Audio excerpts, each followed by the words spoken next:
What's up, everybody? This is the Gridiron Gilly Show, and I'm the host, Gridiron Gilly. This show is for anybody who's ever worn pads or worn out the remote watching football. You don't have to play the game, you just have to love the game, and I hope that's why you're here. On this episode, I will be recapping Week 1 college football real briefly, and then I'll be breaking down Week 2 college football and Week 1 in the NFL, since the NFL season starting this week, starting tomorrow actually, with the Cowboys at Philadelphia. So I'll just go ahead and recap Week 1 college football. I made several mistakes. I had LSU picked to lose to Clemson. I thought Clemson's D-line was too much for them. It wasn't. LSU beat them. Looked like a national championship contender. I had Miami picked to lose to Notre Dame. That didn't happen. Miami. I don't know if Carson Beck is going to be as good as Cam Ward was, but that defense was 10 times better against Notre Dame than at any point last year. So shout out Miami. I was wrong about you.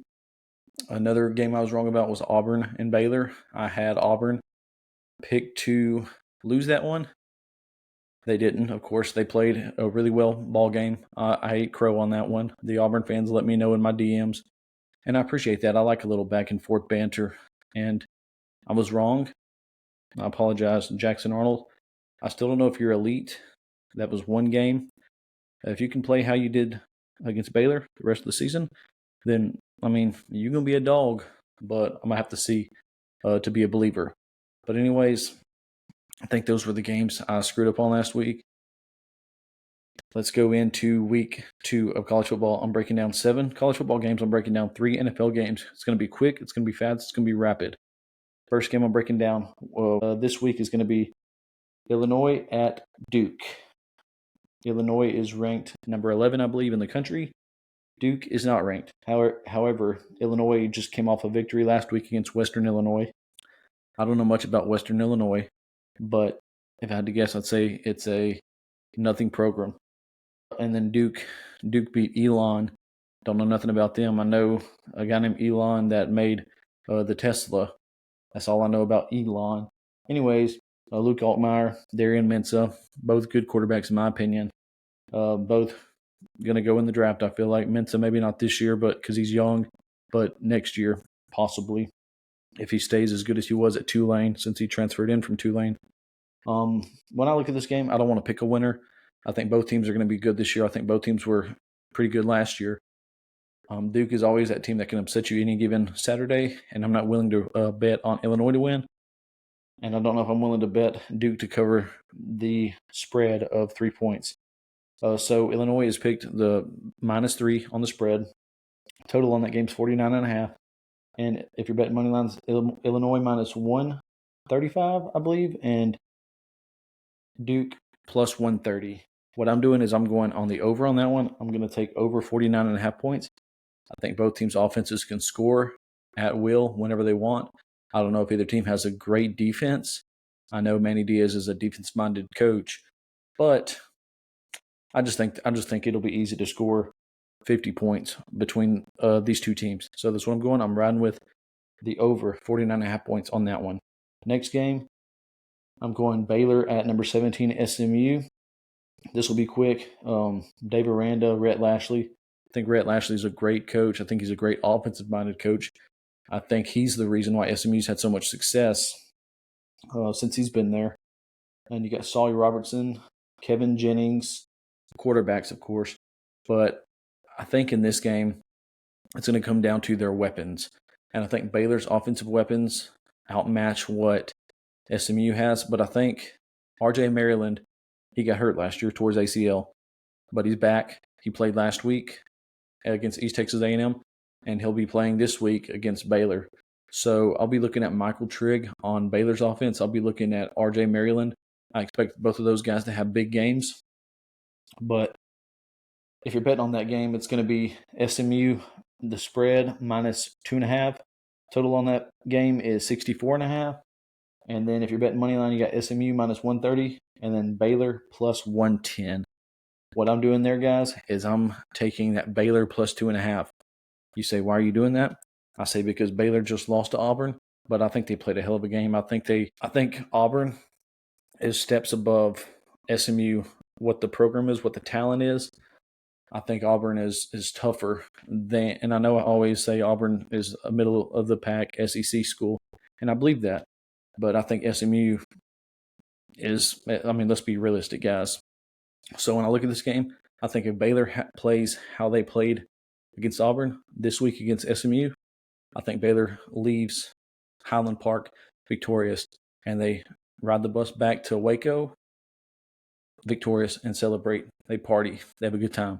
I'm taking that Baylor plus 2.5. I think they cover that, and I think they win, but I'm not willing to bet the money line on that. I'm betting the Baylor plus 2.5. Next game, Kansas at Missouri. This is a trap game, I feel like, because last week, same situation. Auburn Baylor, I just got through talking about. I think Kansas is the better team here. I think Jalen Daniels is going to be the best athlete on the field in that game. Missouri's not a bad team either. They're all right. I'll just say that. They're all right. So when I look at this game, I just see Jalen Daniels, man. I think he's a great quarterback. I think as long as he stays healthy, they'll have a good season. But that's the deciding factor is him. It's a make it or break it type thing. If he gets hurt, there goes the season, in my opinion. So what we're doing here is we got the spread of Missouri minus 6.5 points. The total is 50.5. And if you're betting money line, you got Missouri minus 248, I believe, and Kansas plus 200. What I'm doing there, guys, it's not rocket science. I'm taking Kansas, and I'm taking Kansas plus 6.5. I don't know if Kansas will win, but I don't think Missouri will beat these guys by a touchdown either. So, and honestly, they might score over that 50.5 as well. But I'm not. If I'm a betting man, and Gridiron Gilly is in fact a betting man, Gridiron Gilly's going to take that Kansas plus 6.5. He's going to try to win him some money on DraftKings this weekend. All right, next game, Texas State UTSA. Not much here. If you're not from Texas, you don't care about this one. However, I am from Texas, so I do care about this one. Texas State's head coach, G.J. Kinney, and UTSA's head coach, Jeff Traylor. Kinney played for Traylor at Gilmer, was his quarterback. Last year, these two teams played. Texas State got the better of them. Student beat the teacher last year, 49-10. That's last year. I'm talking about this year. I'm talking college football. I'm talking Texas, baby. And what I'm going, I don't think Jeff Traylor makes the same mistake twice. I think Texas State goes into UTSA. I think UTSA, despite what the score said, I think UTSA played a hell of a game against Texas A&M. Fought hard, fought valiantly. Came out with a loss, of course, but that was expected. And I'm riding with UTSA on this one. I'll just take UTSA money line. I don't know if I gave you the numbers yet, but it's UTSA, the spread, UTSA minus 4. The total is 65.5, so they're going to light the scoreboard up. And then UTSA money line's 192, Texas State's 160. I'm taking that minus 192 UTSA money line, baby. Next game, number 12, Arizona State at Mississippi State. Not much here. Kenny Dillingham, good coach. Jeff Lebby, this is his second year as the head coach at Mississippi State. If you don't know who that is, that's Art Briles' son-in-law. That's Kendall Briles' brother-in-law. Great coaches, in my opinion. Good offensive-minded coaches. Lebby came from Oklahoma, high-powered offense. So I think he might have a little something in him. He might have some juice. He might be able to get Mississippi State going. However, it doesn't matter if he can get them going. I still think they're the worst team in the SEC, worst team in the Southeastern Conference, and they're going to be the worst team on that field this Saturday because I'm taking the number 12 Arizona State Sun Devils, and plus they're minus 6.5 anyways. Arizona State, the spread is minus 6.5. The total's 58.5. If you're betting money line, Arizona State minus 245, and Mississippi State's plus 200.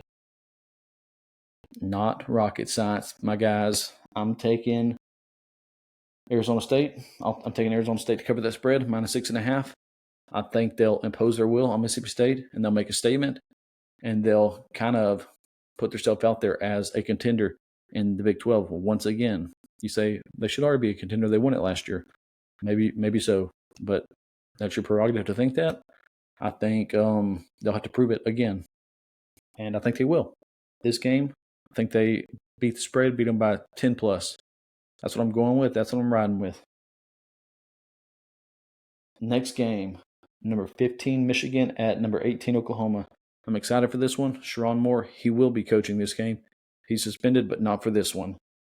You got Brent Venables, good defensive-minded coach in my opinion. I think both these teams have stout defenses. I think they've got great offenses. I think Bryce Underwood will be able to move the ball down the field. They can actually throw the ball this year, and they weren't bad last year with passing turned off. They ran the ball at will, and I think they'll do it again this game. I really don't know who to take on this game. Let's see what the numbers are. We have OU is minus 4.5. The total is 44.5. And if you're betting money line, that's OU minus 198 and Michigan plus 164. Guys, I really don't know. I think you can flip a coin on this one and decide who's going to win. I'm a betting man. I have to place a bet on this one. I just feel obligated in my heart of hearts to place a bet on this, to wager some money. John Mateer. There's a lot of hype about that guy right now. I haven't had a chance to see him play yet. Even last year, I didn't get to see him play. But ever since he's been at Oklahoma, I've heard nothing but praise, and potential Heisman candidates is all I've heard. I've heard nothing but good things about him. Like I said, I haven't seen him play yet, so I'm not going to make a judgment call on that. I'll go with my gut on this one, and I'll take the Michigan plus 4.5 on this one. If OU wins that game by 20 plus, hey, so be it. I'll also a little money on that one, but I can live with that as long as if this Mateer cat has a good game, and I'm not saying he won't. I said I haven't seen him play. He might look like Johnny Manziel, might look like Tim Tebow. You know what I'm saying? Anyway, so I'm taking Michigan plus 4.5. Michigan plus 4.5 on this one. I'm riding with it. I'm sticking to it. OU may win it. I should go with the points. Over 44.5 because that's not a lot of points. But I'm not. I'm going Michigan plus 4.5. Last game I'm doing for college football, Vandy at Virginia Tech. Virginia Tech's picked to win this game, believe it or not. They're minus 1.5. Total's 47.5.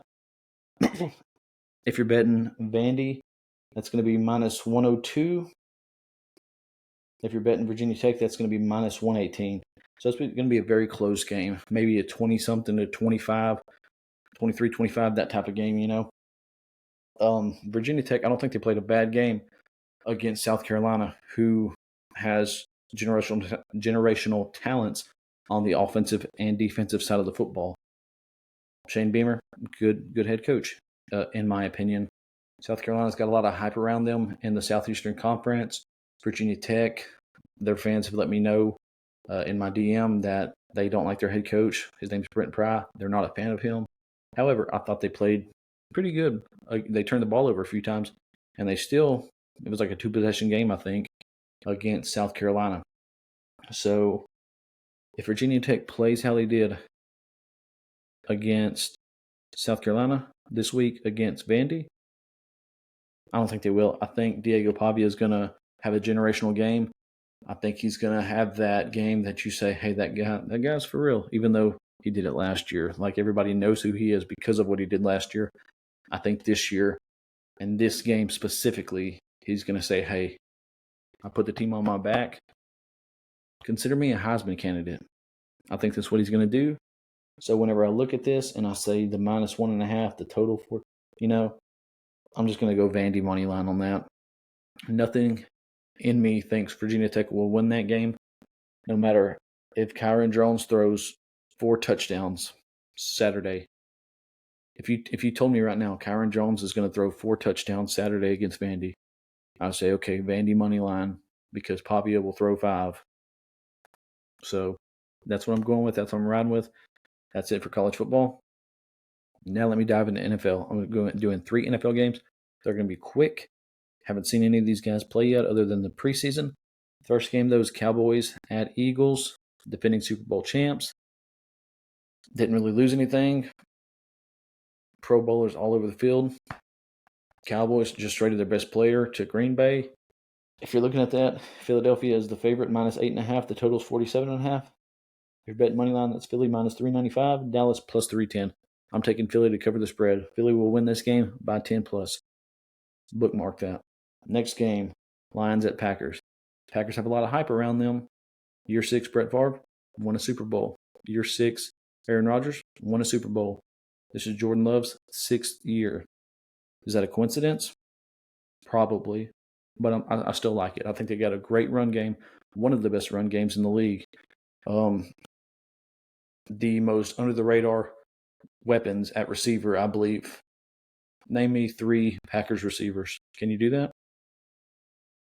If you're a cheesehead, you probably can, but if not, you can't. Or unless you're just a nerd on Madden, you probably could. And I am a Madden nerd, so don't think I'm making fun. But anyways, when I look at this, explosive offenses, pretty stout defenses, great head coaches in my opinion, at Lambeau Field, a lot of juice around Green Bay, Wisconsin right now. And it's a divisional game. Green Bay always plays tough in their division, and I think they play tough in this one. Green Bay is the favorite, -2.5. The total's 46.5. If you're betting Green Bay money line, that's -148. Detroit +124. I'm taking Green Bay money line, that 148. It wouldn't hurt to take the over on that either. The total of 46.5 points wouldn't hurt to bet that. I'd probably bet the over. I bet the over and Green Bay because I like risk. I like taking risk. I'm a risk taker. Last game I'm doing, Baltimore Ravens at the Buffalo Bills. Probably going to be the best game this Sunday. I just talked about good defenses, great offenses. This is the exact same circumstances here. One of these two teams, if the Kansas City Chiefs did not exist, one of these two teams right here would be in the Super Bowl this year and still probably will. It's either going to be the Chiefs or one of these two teams. Bookmark that. But you got Ravens are the favorite, -1.5. Totals 15.5 points. Baltimore is -125, and the Bills are +105 on this one. Close game. This is just like that Vandy Virginia Tech game. Close game feel, but I think Vandy's going to blow Virginia Tech out of the water. And this game right here, great quarterbacks, Hall of Fame quarterbacks. Henry's probably got the edge on James Cook at running back. Both good offensive lines. At receiver, I don't know. It's a toss-up. You can flip a coin and decide who has better receivers. Defenses. Both great defenses. When I look at this one, I'm just going to go with the Ravens on this one. I'm going Ravens. I'll take that Ravens -1.5. I don't think it'll be hard for the Ravens to win this game by 3+. And the reason I'm going to take the Ravens to beat the Bills in Buffalo is because I'm a Tennessee Titans fan. We had a running back. Derrick Henry was his name. Great running back. He won us a lot of football games in Nashville. Had a great playoff run. 2019. Ran for 2,000 yards. Also. And just ran for 1,900 this past season in Baltimore. So he's the only player to ever do that twice, run for, I think, 1,900 yards twice. But I'm taking Baltimore because I've seen him play a lot. He was my running back for a long time. And we won a lot of games with him because of what he does late in games. And that's impose his will on defenses, runs hard, runs tough, puts his helmet on, buckles that chin strap, bites down on that mouthpiece, and he lays the wood. Linebackers, safeties, corners, it don't matter. He's coming downhill, A-gap, hit him with a toss, doesn't matter. He'll stiff arm you, he'll run you over. But late in the game, late in the third, all the way throughout the fourth quarter, you're going to be tired, you're going to be exerted. This is going to be a really physical game.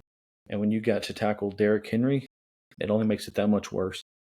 So that's the deciding factor in this game. I'm taking the Baltimore Ravens to beat Buffalo in Buffalo. That's all there is to it. If you disagree with anything I said, let me know in the comments. Goodbye.